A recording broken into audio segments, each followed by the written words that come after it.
আসসালামু আলাইকুম প্রিয় দর্শক, চলে আসলাম আজকের খুবই গুরুত্বপূর্ণ আবহাওয়ার বিস্তারিত লাইভ আপডেট নিয়ে। এবার দক্ষিণ বঙ্গোপসাগরে গভীর লঘুচাপ নিয়ে সতর্কবার্তা জারি করলো আবহাওয়া অধিদপ্তর। চলতি সপ্তাহের মধ্যে দক্ষিণ বঙ্গোপসাগরে নতুন করে তৈরি হয়েছে একটি বৃহৎ লঘুচাপ।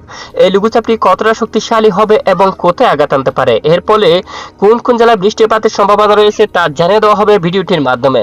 পাশাপাশি আগামীকাল সোমবার 16 ফেব্রুয়ারি থেকে শুরু করে পরবর্তী এক সপ্তাহ 7 দিন পর্যন্ত বাংলাদেশের মধ্য অঞ্চল, উত্তরাঞ্চল, দক্ষিণাঞ্চল, অন্যদিকে ভারতের পশ্চিমবঙ্গ সহ উত্তরবঙ্গ, আসাম, ত্রিপুরা, মেঘালয় সহ দেশের কোন কোন জেলার আবহাওয়া কিরকম থাকতে পারে, এই বিষয়ে কি জানাচ্ছে আবহাওয়ার মডেল, তার সম্পূর্ণ বিস্তারিতভাবে সরাসরি জানিয়ে দেব এই ভিডিওটির মাধ্যমে।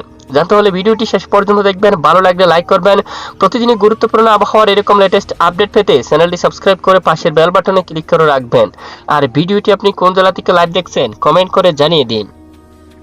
এই মুহূর্তে সরাসরি উপগ্রহ স্যাটেলাইট ইমেজে চলে আসলাম। আবহাওয়ার ইউরোপিয়ান মডেলে দেখা যাচ্ছে দেশের আকাশ একদম ক্লিয়ার পরিষ্কার রয়েছে। গতকালও আকাশ একেবারে পরিষ্কার ছিল, কোথাও মেঘ বৃষ্টির কোনো দেখা নেই। রংপুর, ময়মনসিংহ, সিলেট বিভাগ আকাশ পরিষ্কার রয়েছে এবং রাজশাহী, মেহেরপুর, খুলনা, বরিশালও আকাশ পরিষ্কার। চট্টগ্রাম বিভাগের উপরও আকাশ পরিষ্কার। ভোর সকাল থেকেও আকাশ একদম পরিষ্কার ছিল, কোথাও মেঘ বৃষ্টির কোনো দেখা নেই। এদিকে কলকাতা সহ খড়গপুর, আরামবাগ এবং পশ্চিমবঙ্গের একেবারে সমগ্র রাজ্য জুড়ে দেখুন সকল জেলার আকাশ একদম ক্লিয়ার পরিষ্কার থাকছে, কোথাও মেঘ বৃষ্টির কোনো সতর্কবার্তা নেই। আর বঙ্গোপসাগরে একেবারে স্বাভাবিক রয়েছে, উত্তর বঙ্গোপসাগরে স্বাভাবিক এবং মধ্য বঙ্গোপসাগরে একেবারে স্বাভাবিক রয়েছে। একেবারে দক্ষিণ বঙ্গোপসাগরে কিছুটা মেঘমালা সৃষ্টি হচ্ছে শ্রীলঙ্কার কাছাকাছি।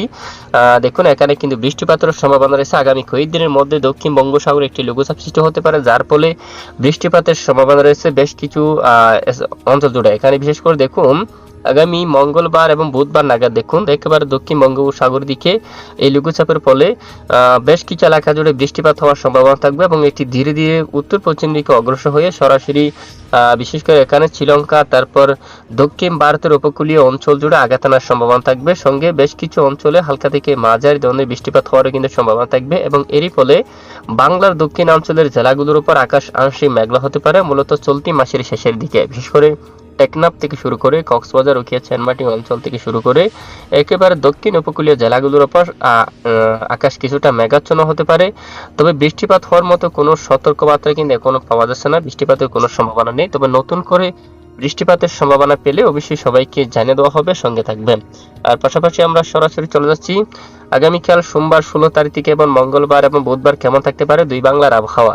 সোমবার 16 তারিখ নাগাদ সারা দেশের বেশিরভাগ এলাকায় আকাশ পরিষ্কার থাকতে পারে, ঢাকা সহ খুলনা, বরিশাল, চট্টগ্রাম, অন্যদিকে রাজশাহী, রংপুর, ময়মনসিংহ এবং সিলেট বিভাগ সহ উত্তরবঙ্গ এবং দেখুন বিশেষ করে দক্ষিণবঙ্গ, পশ্চিমবঙ্গ সহ সকল জেলার আকাশ একদম পরিষ্কার থাকতে পারে, কোথাও আকাশ মেঘাচ্ছন্ন হওয়ার মতো সম্ভাবনা নেই। 17 তারিখ নাগাদও দেশের আকাশ একদম ক্লিয়ার পরিষ্কার থাকতে পারে। বৃহস্পতিবার 19 তারিখেও দেশের আকাশ পরিষ্কার এবং বিশেষ করে শুক্রবার 20 তারিখ থেকে দেশের উত্তর পশ্চিমাঞ্চলে কিছুটা এখানে আকাশ কিছুটা মেঘাচ্ছন্ন হতে পারে, বিশেষ করে বালুরঘাট এবং এদিকে আক্কেলপুর, আদমদিঘি, গোমস্তাপুর, এদিকে পোরশা, মালদা অঞ্চলে বিরামপুর, পীরগঞ্জ এবং এদিকে রংপুর, লালমনিরহাট, তারপর ডুবুরি, শিলিমারি সহ বেশ কিছু অঞ্চল জুড়ে আকাশ কিছুটা মেঘাচ্ছন্ন হতে পারে। তবে কোনো বৃষ্টিপাত হওয়ার মতো সম্ভাবনা নেই। 20 তারিখ নাগাদ দেখুন হালকা আকাশ মেঘলা হতে পারে, কোনো বৃষ্টিপাতের সতর্কবার্তা পাওয়া যায়নি। পাশাপাশি দেশের সর্বোচ্চ তাপমাত্রা কিরকম থাকতে পারে এবং কত ডিগ্রি সেলসিয়াস পর্যন্ত সর্বোচ্চ তাপমাত্রা উঠতে পারে দেখা যাচ্ছে ঢাকা বিভাগে 29 থেকে 30 পর্যন্ত এবং খুলনা, বরিশাল বেশ কিছু এলাকায় 29 ডিগ্রি সেলসিয়াস পর্যন্ত তাপমাত্রা থাকতে পারে। রংপুর এবং চট্টগ্রাম বিভাগের বেশ কিছু এলাকায় এখানেও 28 অথবা 29 ডিগ্রি সেলসিয়াস পর্যন্ত তাপমাত্রা থাকতে পারে এবং সিলেটের এদিকে 27, তারপর ময়মনসিংহ বিভাগে 27, রংপুরের দিকেও 27-28 ডিগ্রি সেলসিয়াস পর্যন্ত তাপমাত্রা থাকবে। পশ্চিমবঙ্গের একাধিক এলাকায় 29 অথবা 30 ডিগ্রি সেলসিয়াস পর্যন্ত তাপমাত্রা থাকার সম্ভাবনা রয়েছে। এ হচ্ছে আজকের আবহাওয়ার বিস্তারিত গুরুত্বপূর্ণ আপডেট। প্রতিদিন নিয়মিত আবহাওয়ার খবর জানতে সঙ্গে থাকবেন। এতক্ষণ সাথে থাকার জন্য ধন্যবাদ।